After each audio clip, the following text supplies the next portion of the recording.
एक चूहिया थी, उसकी एक प्यारी सी लड़की थी। तो वो चूहिया सोचती थी कि मैं अपनी लड़की की जो शादी है वो ऐसे बलवान व्यक्ति से करवाऊं जो इस सृष्टि में, संसार में सबसे ज़्यादा बलवान हो। सबसे पहले उसको पता लगा कि सूर्य देवता सबसे बलवान है। तो सूर्य देवता के पास गई, जो है मेरी चूहिया बेटी है, रानी है, मैं उसकी शादी एक ऐसे बलवान पर्सन से करवाना चाहती हूँ, तो मेरे को सबसे बलवान आप लगे, तो सूर्य देव जी मैं आपके पास जो है अपनी चूहिया बेटी की शादी का प्रस्ताव लेके आई हूँ।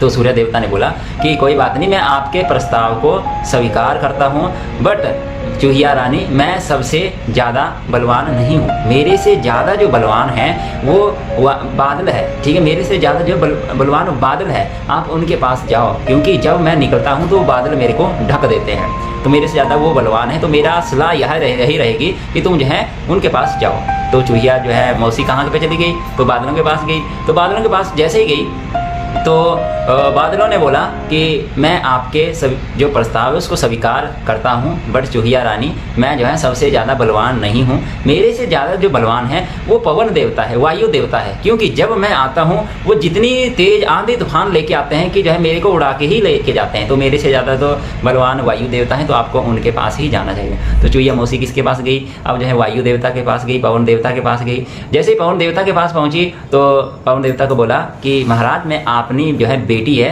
उसका जो है प्रस्ताव लेके आई हूँ शादी का, तो उससे आप शादी कर लो, क्योंकि मैं ऐसे बलवान पर्सन को ढूंढ रही हूँ जिससे जो है मैं अपनी बेटी की शादी करवा पाऊँ। तो वायु देवता ने बोला कि जो है मैं सबसे ज़्यादा बलवान नहीं हूँ, मेरे से ज़्यादा जो बलवान है वो तो पर्वतराज है। पर्वतराज है क्योंकि जैसे ही मैं चलता हूँ वो मेरे को रोक देते हैं। तो पर्वतराज को मैं जितना मर्जी जोर लगा लूँ वो हटते ही नहीं है। पर्वतराज मेरे से सबसे ज़्यादा बलवान है, तो आपको उनके पास जाना चाहिए। तो चूहिया मौसी जो है वैसे ही उसने कहा, अब जो है वो पर्वतराज के पास गई। जैसे ही पर्वतराज के पास पहुंची कि मैं आपके पास अपनी चूहिया बेटी की जो है शादी का प्रस्ताव लेके आई हूँ, तुम आप उनसे शादी कर लो। तो पर्वतराज ने बोला कि मैं आपका बहुत आभारी हूँ कि आपने मेरे को इसके लायक समझा, बट चूहिया मौसी मैं जो है सबसे ज़्यादा बलवान नहीं हूँ।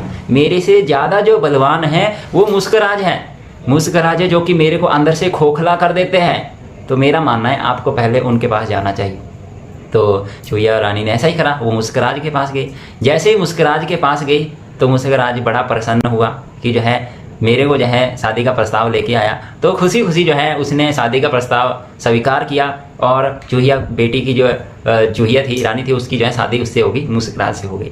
तो यानी कि जो चीज़ सही जगह है वो सही जगह है, उसको आप नहीं बदल सकते, ठीक है। जो चीज़ उसी के लायक है वो उसी को ही मिलेगी। तो आप अपनी कैपेबिलिटी को जो है बढ़ा लीजिए, ठीक है। आपके लिए जो चीज़ है वो आपके पास ही रहेगी।